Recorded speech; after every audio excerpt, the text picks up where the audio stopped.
वो मोस्टली यही टेक्निक को यूज़ करते हैं।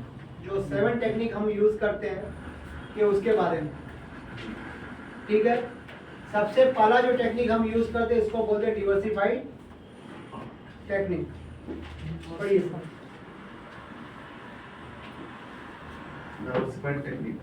The diversified technique has three main purposes, and they are to restore spinal alignment, repair joint dysfunction, and ensure proper movement and mobility. Using hands-on thrust with extreme precision, practitioners can restore spinal alignment and increase the patient's range of motion, which may be affected by misaligned joints or bones.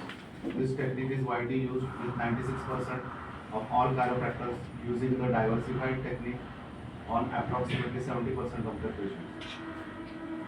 Number में किसी को भी तकलीफ है, ये technique 96% chiropractor use करते हैं।